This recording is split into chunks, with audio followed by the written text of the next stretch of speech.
Students, everybody, how are you? Good evening, everyone. Last time we discussed second question. Compare the ratio and find the represent equation intersect a point are parallel line या coincident. Okay. And is in video we discussed third question on comparing the ratio a1 upon a2, b1 upon b2, c1 upon c2. Find out whether the following pair of linear equation are consistent or inconsistent. तो consistent system and inconsistent system, we know two equation are here. यहाँ पे दो equation है और दोनों equation का जो graph होगा one intersect each other. Okay, one तो हो सकता है intersect each other, second is parallel line and third is coincident. ठीक है. So find the one solution and many solution. तो सिस्टम है कंसिस्टेंट. ओके, मतलब कि अगर हम पैरेलल लाइन यहाँ पे इक्वेशन को जब सॉल्व करते हैं और उनका अगर यूनिक सोल्यूशन आता है और इनफाइनाइट मेनी सोल्यूशन आता है तो वो सिस्टम कंसिस्टेंट होगा. और अगर नो सॉल्यूशन आता है, मतलब पैरेलल लाइन का ग्राफ आता है, तो वो इनकंसिस्टेंट होगा. तो हम क्वेश्चन सॉल्व करते हैं, आपको और क्लियर हो जाएगा. Question number second. Okay, we solve the question number second. Students, open your book, look at exercise 3.2, question number third.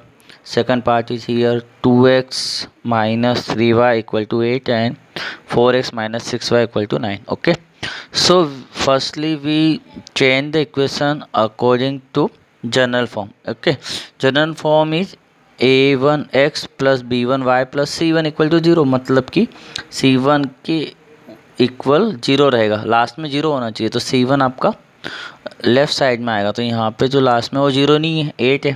तो हम इस 8 को इधर लेके आएंगे. तो हम कन्वर्ट करेंगे, चेंज करेंगे इक्वेशन को.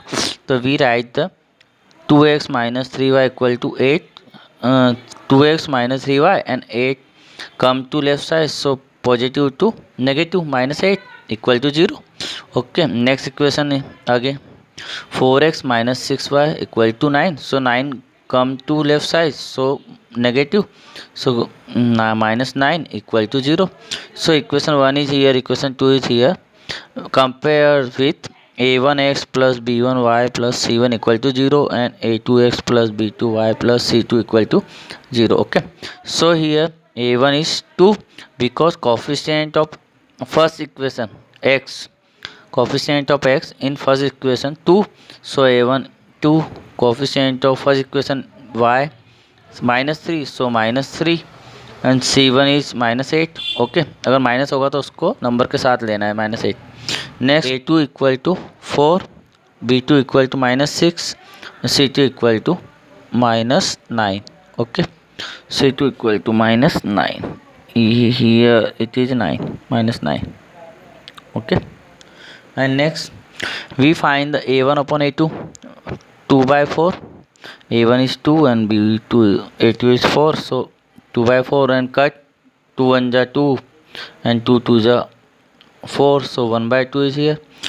According to here minus 3 by minus 6, so minus to minus cancel, 3 1 ja 3, 3 2 ja 6, तो 1 by 2 is here and minus से minus cancel हो जाएगा, so 8 by 9 is here. Okay, same हमने यहाँ देखा कि 1 by 2 is a1 upon a2, 1 by 2 is b1 upon b2. So a1 upon a2 और b1 upon b2 are equal. Okay, but c1 upon c2 not equal. Okay, तो a1 और upon a2 b1 upon b2 का equal है, लेकिन c वाले equal नहीं है. तो ये जो पैटर्न होता है, ये जो केस होता है, ये होता है नो सॉल्यूशन के लिए. ओके, मतलब कि पैरेलल लाइन का ग्राफ क्या होगा, पैरेलल लाइन बनेगा, है ना. तो ये हमें ध्यान रखना है कि ये जो सॉल्यूशन है, मतलब ये जो रेशो का कंपैरिजन है, अगर दो इक्वल आते हैं स्टार्टिंग और लास्ट इक्वल नहीं आता है, तो वहाँ पैरेलल लाइन का ग्राफ बनेगा. ठीक है, तो हम लिखते हैं यहाँ पे answer. Therefore parallel pair of linear equation are parallel. Okay, तो पेयर ऑफ लीनियर इक्वेशन क्या होगा, पैरेलल होगा, क्योंकि यहाँ पे नो सॉल्यूशन है. सो दस इक्वेशन आर इनकंसिस्टेंट। तो पैरेलल लाइन है मतलब नो सॉल्यूशन, एक भी सॉल्यूशन नहीं आएगा। और यहाँ पे जब नो सॉल्यूशन होता है या पैरेलल लाइन का ग्राफ बनता है तो वहाँ पे इनकंसिस्टेंट सिस्टम होता है। तो इनकंसिस्टेंट है यहाँ पर, तो ये आपको ध्यान रखना है। तो ये आपका इनकंसिस्टेंट सिस्टम कब होगा, जब इस तरह का रेशो आएगा। ठीक है, अब नेक्स्ट क्वेश्चन की बात कर लेते हैं, थर्ड क्वेश्चन की बात कर लेते हैं। ठीक है, look at third question in book. Okay, third question जो है यहाँ पे हमारा 3/2x plus 5/3y minus 7 equal to 0 and 9x minus 10y minus 14 equal to 0। Okay, so question जो पहले से चेंज मतलब जनरल फॉर्म के अकॉर्डिंग है। इक्वल के उधर 0 है और इधर नंबर है, नंबर हमें लेफ्ट साइड में चाहिए। तो -7 is left side and equal to 0 and -14 is left side and equal to 0। So this equation in general form. Okay, so compare with the general form means x1x plus b1y plus c1 equal to 0 and a2x plus b2y plus c2 equal to 0. Okay, so next we compare, after comparison, a1 value of a1 3/2, okay, b1 5/3 and c1 -7. Okay, minus go to with number and a2 is 9, check for second equation, and b2 is -10 and c2 is -14. Okay, after value we find the ratio a1 upon a2 means 3/2 is a1 and upon 9 is a2. Okay, so 9 upon we write 1 because rational number upon rational number solve करने के लिए rational number के upon में rational number बनाते हैं, तो upon में हम 1 लिखेंगे। और इसका सॉल्यूशन कैसा होगा, ऊपर वाला जो रेशनल नंबर है वो तो सेम आएगा और नीचे वाला क्या है, डिवाइड में। और आपको पता है जब डिवाइड में जब 2 रेशनल नंबर होते हैं तो बाद वाला रेसिप्रोकल हो जाता है। तो बाद वाला रेसिप्रोकल हो जाएगा मतलब ये उल्टा हो जाएगा, 1/9 हो जाएगा। ये 9/1 है तो ऊपर जाके मल्टीप्लाई होके क्या हो जाएगा 1/9। 3 1 जा 3, 3 जा 9। सो 1 1 1 जा 1, 1 में 1 का मल्टीप्लाई होगा तो 1 और 2 का 3 से होगा तो 6। 1/6 is here. Okay, next here b1 upon b2. Okay, so b1 value is 5/3 and b2 is -10. So we write upon 1 and again 5/3 and it is reciprocal. तो रेसिप्रोकल में क्या है, यहाँ पे 10 जो होगा वो माइनस में जाता है।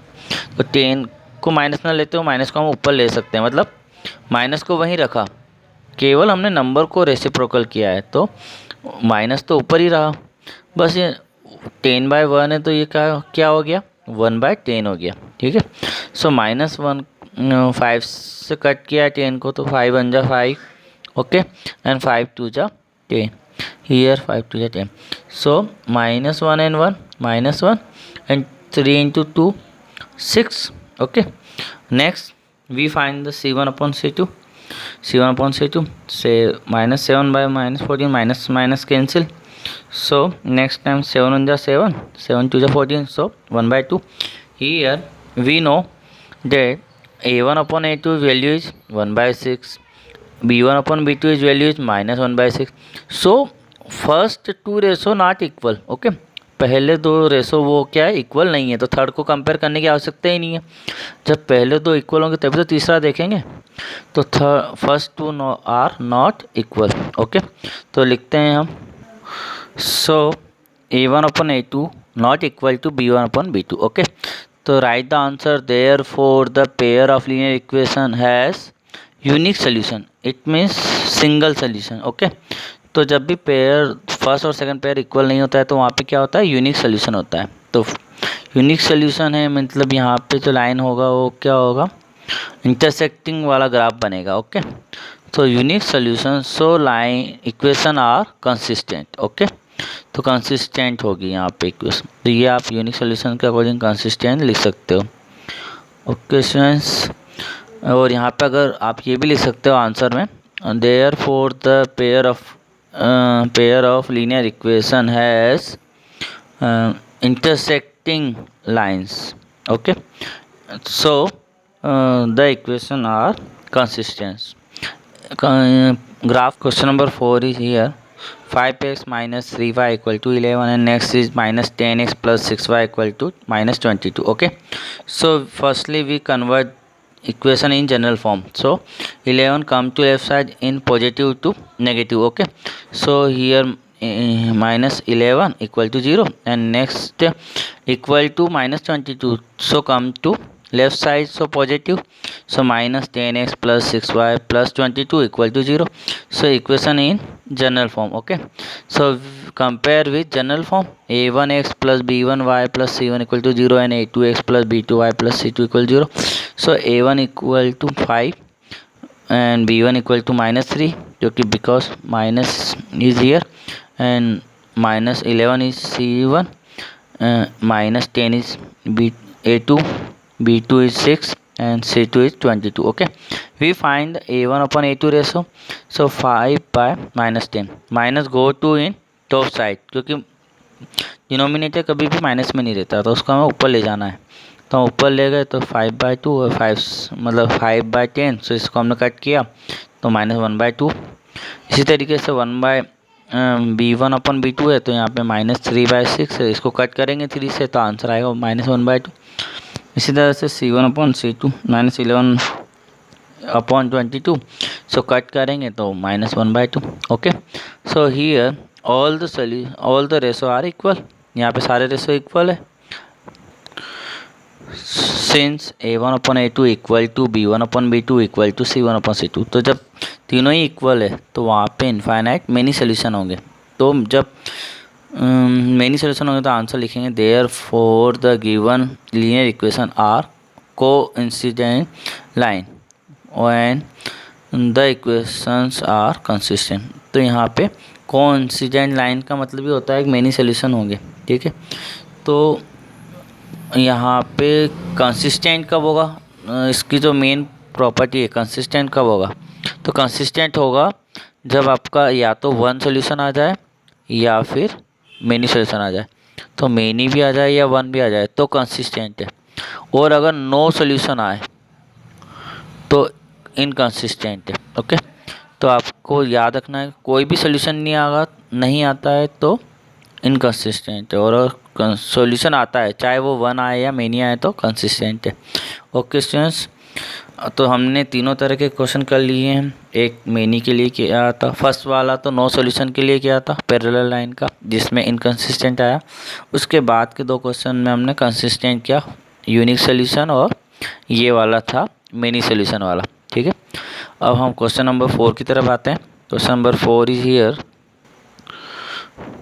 which of the following pair of linear equation are consistent, inconsistent, if consistent obtain the solution graphically. Okay, मतलब सबसे पहले तो हमें इसमें क्वेश्चन में थर्ड वाला क्वेश्चन करना ही पड़ेगा, मतलब कंसिस्टेंट है या इनकंसिस्टेंट है वो बताना है. अगर कंसिस्टेंट आंसर आता है तो उसके बाद उसको और आगे सॉल्व करना है और सॉल्यूशन फाइंड करना है ग्राफिकली मेथड से. ओके, तो हम यहाँ पे सॉल्व करते हैं. तो फर्स्ट क्वेश्चन को देखते हैं. First question is here, x plus y equal to 5, and second equation is 2x plus 2y equal to 10. Okay, so firstly we convert equation in general form. Okay, so 5 come to left side, so positive to negative, so x plus y minus 5 equal to 0, and again next equation 10 come to left side, so positive so negative, so 2x plus 2y minus 10 equal to 0. So equation 1 and equation 2 compare with general equation a1x plus b1y plus c1 equal to 0, and a2x plus b2y plus c2 equal to 0. Okay, so a1 is 1 first equation, a2 is 1 first equation, and c1 equal to 5. Because x का coefficient यहाँ पे कुछ भी नहीं है. जब कोई भी नहीं होता है, कोई भी नंबर नहीं होता है, तो वहाँ पे 1 लेते हैं. तो यहाँ पे एक्स के आगे कुछ भी नहीं है तो 1 हमें कोफिशिएंट लेना पड़ेगा.